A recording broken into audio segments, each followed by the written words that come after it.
Shalom Bapak Ibu, Saudara yang dikasihi oleh Tuhan dimanapun Anda berada.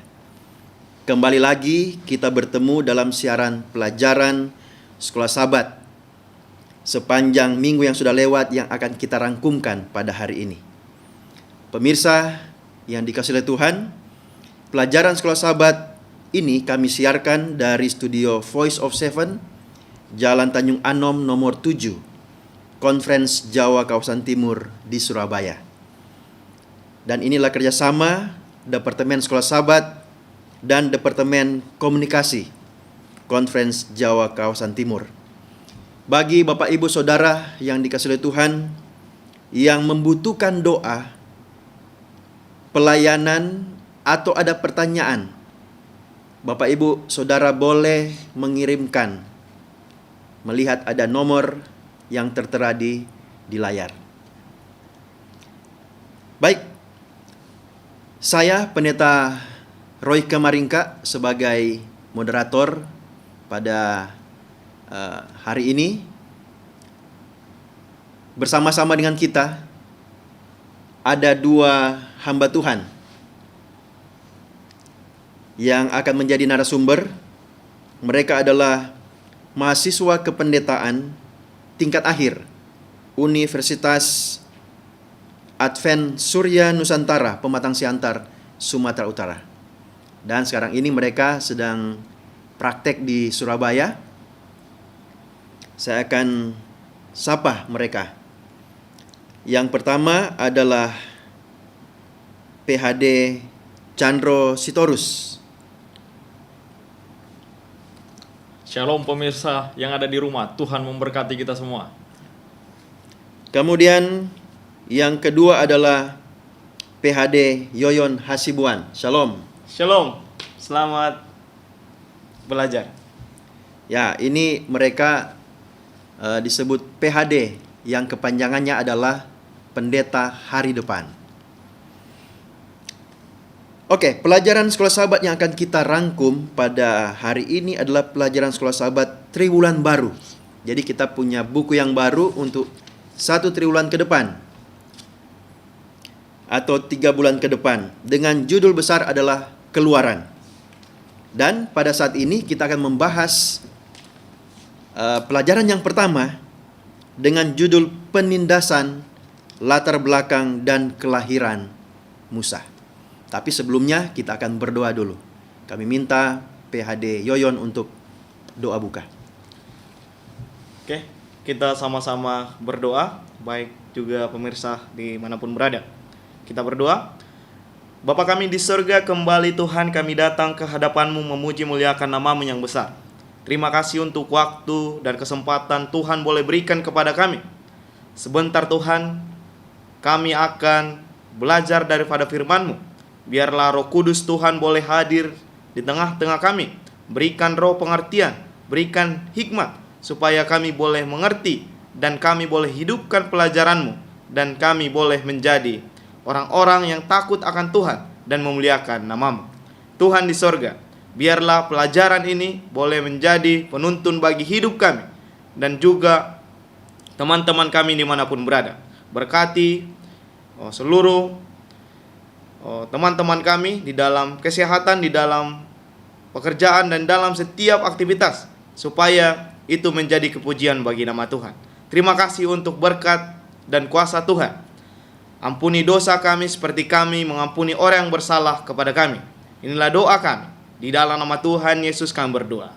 Amin. Amin. Baik, terima kasih. Ayat tema dari pelajaran Sekolah Sabat kita terdapat dalam Kitab Keluaran 2 ayat 23 sampai 25. Berbunyi demikian. Lama sesudah itu matilah Raja Mesir. Tetapi orang Israel masih mengeluh karena perbudakan. Dan mereka berseru-seru sehingga teriak mereka minta tolong karena perbudakan itu sampai kepada Allah. Allah mendengar mereka mengerang. Lalu ia mengingat kepada perjanjiannya dengan Abraham, Ishak, dan Yakub. Maka Allah melihat orang Israel itu dan Allah memperhatikan mereka. Bapak, Ibu, Saudaraku yang dikasihi oleh Tuhan, pelajaran pertama ini yang akan kita pelajari atau kita rangkumkan, ini merangkum sejarah panjang umat Allah di Mesir. Ya, mulai dari zaman Yusuf ketika dia memerintah dan sangat dihormati, sampai ketika Yusuf meninggal dan dalam jangka waktu tertentu muncullah Firaun yang tidak mengenal jasa dari Yusuf. Dan mulai saat itulah terjadi penindasan, perbudakan terhadap orang-orang Israel di Mesir. Mereka mengerang, mereka menderita dan berseru kepada Tuhan. Dan Tuhan mendengarkan mereka. Dan Tuhan mengirimkan penolong, yaitu Musa. Nah, saat ini kita akan melihat bagaimana sejarah dan bagaimana pertolongan Tuhan kepada umat-umatnya. Pembahasan yang pertama, hari Minggu sampai hari Selasa akan dirangkumkan oleh PHD Yoyon. Silakan. Ya, terima kasih waktu dan kesempatan yang diberikan oleh Pak Pendeta kepada saya. Oke, boleh kita lihat pelajaran kita di hari Minggu, yaitu umat Allah di Mesir. Dan kisah ini boleh kita baca di dalam kitab Keluaran 1 ayat 1 sampai 7. Dan sebelum kita melihat daripada kisah ini, kita boleh melihat apa itu arti daripada Keluaran, yaitu sering kita sebut dengan secara harfiah, yaitu nama-nama, dan dalam bahasa Ibraninya Semon. Dan kitab Keluaran dimulai dengan pengingat akan berkat Tuhan kepada keluarga daripada Yakub. Bagaimana kita lihat dalam kisah ini, coba kita pikirkan, daripada 70 orang menjadi beranak cucu, menjadi sebuah bangsa yang besar dari 70 orang.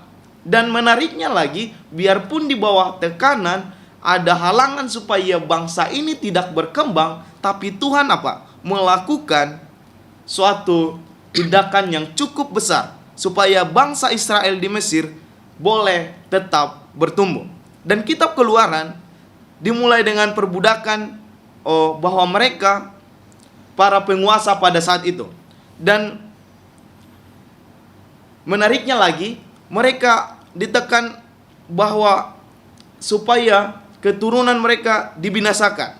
Tapi Tuhan tetap boleh memberikan kuasa kepada bangsa Ibrani ini atau bangsa Israel supaya mereka boleh tetap dalam lindungan Tuhan.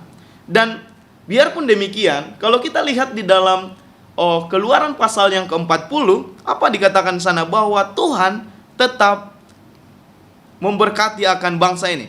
Dan dari sini kita boleh belajar bahwa biarpun di bawah tekanan, biarpun kita bangsa ini dihasut supaya tidak berkembang, tapi karena berkat Tuhan boleh senantiasa terus berkembang dan menjadi sebuah bangsa yang besar.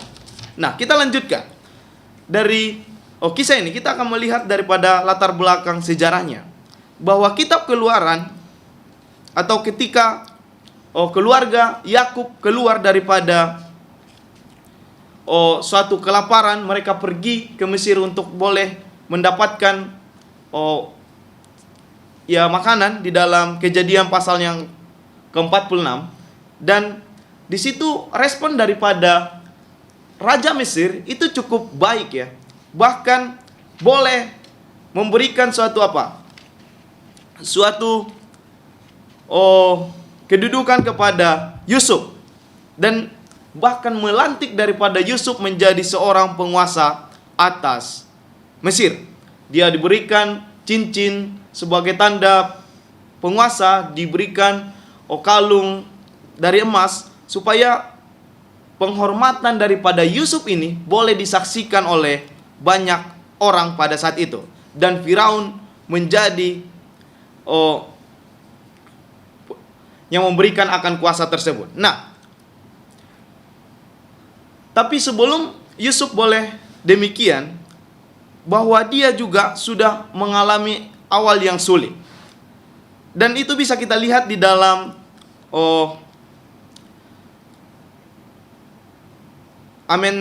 Amenhotep I, bagaimana dia sebagai orang yang menindas akan kuasa daripada Yusuf, dan daripada Yusuf adalah tidak lagi mengenal daripada Yusuf. Karena apa? Karena sudah berlalu sedemikian lamanya. Dan Firaun daripada berikutnya tidak dapat lagi apa? Melihat ke belakang. Mereka tidak, siapa ini pemimpin daripada bangsa Israel ini. Dan Firaun Tutmosis III yang memimpin pada 1504 sebelum Masehi sampai 1450 sebelum Masehi, yang selama beberapa waktu menjadi menteri bersama Hatshepsut, adalah Firaun di zaman Keluaran. Dan inilah yang menjadi apa? Periode dari mana masa Yusuf ketika ayahnya Yakub dan seluruh keluarganya memasuki apa? Akan Mesir, hingga dekrit kematian Firaun. Tapi meskipun ada perdebatan mengenai jumlah tahun yang pasti, tapi kita bisa akan melihat daripada Tuhan ini, meskipun umatnya diperbudak di negeri asing, Tuhan tidak apa? Melupakan daripada mereka. Dan artinya, meskipun banyak tentang orang Ibrani di Mesir pada waktu itu masih sedikit tersembunyi, tapi perlu kita ketahui bahwa karakter Allah masih bersinar dan cukup menunjukkan akan kasih Tuhan kepada umat pilihannya atau umat Israel. Nah, kita boleh lihat di pelajaran selanjutnya. Apa yang boleh kita lihat di sana? Bahwa para bidan Ibrani, kalau kita tidak melihat daripada kitab Keluaran tanpa mengendalikan ajaran-ajaran kitab Kejadian, kita mungkin akan sedikit bingung ya, bagaimana kita boleh melihat daripada sejarah ini berkesinambungan. Dan di dalam Keluaran 1 ayat 9 sampai 21, kita akan melihat peran kunci daripada bidan-bidan Ibrani untuk boleh apa? Menyelamatkan akan anak-anak yang laki-laki yang baru lahir pada saat itu. Dan perlu kita ketahui bahwa Firaun, yang berarti raja, atau orang Mesir percaya bahwa Firaun adalah dewa di bumi, tapi ada sosok atau orang-orang yang tetap memuliakan daripada Tuhan, yaitu bidan-bidan daripada Ibrani ini. Biarpun mereka tahu bahwa Firaun adalah seorang dewa di bumi, tapi mereka lebih takut akan Tuhannya, lebih takut dengan Tuhan yang senantiasa memberikan kuasa kepada mereka. Dan mereka tidak melakukan seperti apa yang Firaun katakan, supaya membunuh atau membinasakan anak-anak daripada bangsa Israel. Mereka tidak lakukan itu, tapi mereka malah membuat alasan supaya anak-anak atau keturunan bangsa Israel tidak lenyap. Dan dua sosok yang boleh kita lihat daripada bidan-bidan ini, yaitu Safira dan Pua. Di dalam Keluaran 1 ayat 15, mereka sangat dihormati karena apa? Mereka takut akan Tuhan, menghormati Tuhan daripada pemerintah penguasa duniawi pada saat itu, yaitu Firaun. Mereka senantiasa memberikan penghormatannya kepada Tuhan, supaya apa? Mereka memang merasakan akan berkat daripada Tuhan itu. Biarpun mereka tidak memiliki pelajaran teologi yang cukup baik tentang ketuhanan, tapi mereka menunjukkan akan ketakutannya kepada Tuhan yang menciptakan apa? Segala sesuatu, atau mengetahui apapun itu. Jadi tujuan daripada perintah kematian anak laki-laki dan ini supaya bangsa ini tidak menjadi bertambah banyak lagi, tetapi bidan-bidan ini menjadi apa? Menjadi penyelamat akan apa? Penyelamat daripada bangsa ini. Dan ini menjadi awal yang cukup baik karena apa? Mereka boleh terhindar daripada kebinasaan. Oke, demikian yang bisa saya sampaikan. Oh, Pak Pendeta, terima kasih. Baik, terima kasih PHD Yoyon Hasibuan untuk rangkuman sepanjang hari Minggu sampai hari Selasa. Jadi kita bisa melihat di sana sejarah yang dirangkum ya, dari Yusuf, kemudian keluarga besarnya, keluarga Yakub datang ke Mesir dan mereka ditindas sampai Tuhan melindungi bayi yang bernama Musa yang akan menjadi penolong bagi umat-umatnya. Saat ini kita akan mengikuti pembahasan yang kedua, rangkuman yang kedua yang akan disampaikan oleh PHD Chandro Sitorus. Silakan. Terima kasih Pak Pendeta. Di pelajaran hari Rabu kita melihat bagaimana Musa dilahirkan. Musa dilahirkan pada waktu sejarah Tutmose III. Dan di situ yang menguasai pada waktu itu adalah Hatshepsut. Nah, pelajaran yang dapat kita lihat adalah bahwa Musa ini dilahirkan menurut rencana daripada Tuhan. Musa dari keturunan Lewi, dan dia dipakai oleh Tuhan untuk mengeluarkan bangsa ataupun orang Ibrani keluar dari perbudakan Mesir. Kalau kita melihat rencana Tuhan ini adalah rencana yang baik. Bahkan Musa adalah anak yang sangat baik. Kalau kita melihat dalam Keluaran 2 ayat 2 ada disebutkan di sana dalam bahasa Ibrani Tov. Tov ini berarti baik.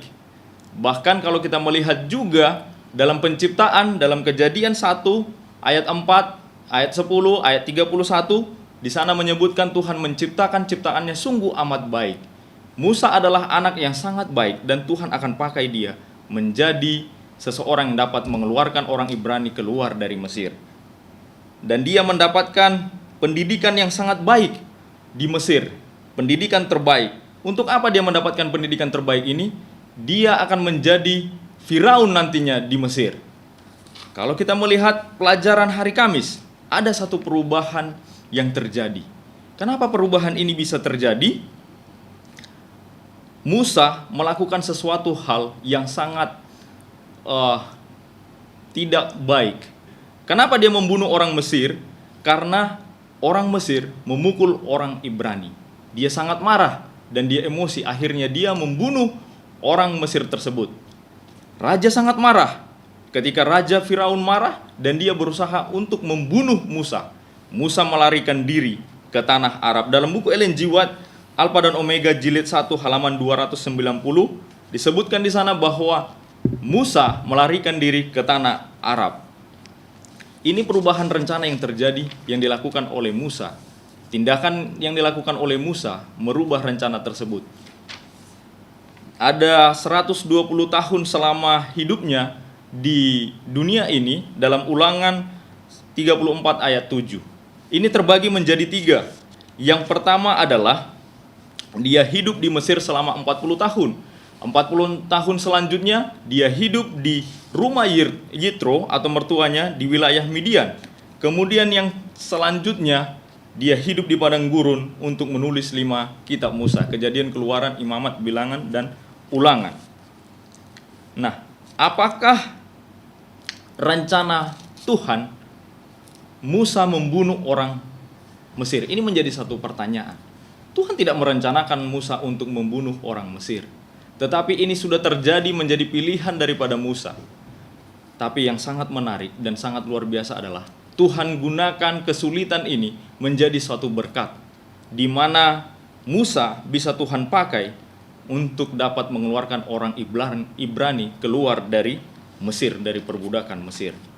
Kalau kita melihat di pendalaman hari Jumat, di sini disebutkan peran daripada bidan-bidan itu sangat luar biasa. Peran kesetiaan bidan-bidan itu agar Musa dapat dilahirkan, ini adalah peran penting yang perlu kita pelajari dan kita pahami. Dalam buku Ellen G. White, Alpha dan Omega jilid 1 halaman 284 disebutkan di sana, tetapi perempuan-perempuan itu takut akan Allah dan tidak berani melaksanakan perintah yang kejam itu. Tuhan berkenan atas sikap mereka itu dan ia telah menjadikan mereka makmur. Orang-orang atau bidan-bidan ini Karena mereka setia kepada Tuhan, maka mereka menjadi orang-orang yang makmur, orang-orang yang diberkati oleh Tuhan. Kita dipanggil menjadi orang yang setia agar kita diberkati oleh Tuhan. Kita bukan dipanggil menjadi orang sukses, tetapi kita, pemirsa yang ada di rumah, kita dipanggil untuk menjadi orang yang takut akan Tuhan, maka berkat akan menjadi bagian kita. Ini pelajaran yang dapat saya sampaikan. Tuhan memberkati kita. Baik, terima kasih PhD Chandro Sitorus. Pembahasan yang sangat menarik, ya. Bagaimana Tuhan membangkitkan Musa dan juga Tuhan memproses bagaimana Musa dari Mesir dan akhirnya dia mengikuti rencana Tuhan untuk membebaskan umat-umatnya. Bapak Ibu Saudaraku yang dikasihi Tuhan dimanapun Anda berada, kalau kita melihat di ayat tema dari pelajaran kita sepanjang pekan ini, di sana ada frase mengatakan bahwa di Keluaran 2 ayat 23 sampai 25 di sana ada frase, lalu ia mengingat perjanjiannya dengan Abraham. Dan selanjutnya ada ayat kunci di sana, Allah mendengar mereka mengerang, lalu ia mengingat kepada perjanjiannya dengan Abraham, Ishak dan Yakub. Dari sejarah yang kita lihat, kemudian penderitaan, penindasan yang dialami oleh orang Israel di Mesir. Di sana kita melihat bahwa Tuhan tidak pernah melupakan janjinya. Dan Tuhan menepati janjinya. Walaupun mungkin terlihat seperti awalnya Tuhan tidak mendengar atau terlambat, tetapi ingat bahwa Tuhan selalu mengingat janjinya. Demikian juga dengan kita. Tuhan kita, Bapa kita, Yesus Kristus, tahu pergumulan kita. Dan Dia tidak pernah melupakan janjinya bahwa Dia akan menolong kita tepat, indah pada waktunya. Demikian pembahasan kita pada pelajaran pada hari ini. Dan kami ucapkan terima kasih untuk kedua narasumber, untuk PhD Yoyon Hasibuan dan juga PhD Chandro Sitorus. Dan saya Pendeta Roy Kamaringka mengucapkan terima kasih bagi pemirsa dimanapun berada, dan sampai bertemu di pelajaran-pelajaran selanjutnya. Kita akan tutup pembahasan kita atau rangkuman sekolah sahabat kita pada hari ini, dan kami minta PhD Chandro untuk berdoa untuk doa tutup. Kita bersatu dalam doa. Tuhan Allah kami, Allah yang penuh kasih, pada kesempatan saat ini kembali kami datang bersyukur kepada Tuhan. Oleh karena kasih dan kemurahan Tuhan yang kami rasakan, bahkan kami telah punya satu kesempatan untuk mempelajari akan firman-Mu melalui pelajaran sekolah sahabat. Biarlah kiranya apa yang telah kami pelajari dapat kami mengerti, terlebih boleh menguatkan iman percaya kami menanti kedatangan Yesus yang kedua kali. Berkati juga pemirsa yang ada di rumah yang boleh mendengarkan channel ini, sehingga mereka juga dapat mengerti akan firman-Mu dan menjadi kekuatan bagi mereka. Terima kasih untuk Bapak Pendeta dan juga PhD Yoyon yang boleh bersama-sama dengan hamba-Mu saat ini. Biarlah kasih dan kemurahan Tuhan boleh menjadi bagian kami, dan tentunya kami sadar Tuhan, ada banyak dosa dan pelanggaran yang kami lakukan. Ampuni kami Tuhan dari setiap dosa dan pelanggaran kami. Di dalam nama Tuhan Yesus kami sudah berdoa dan mengucap syukur. Amin. Amin. Amin.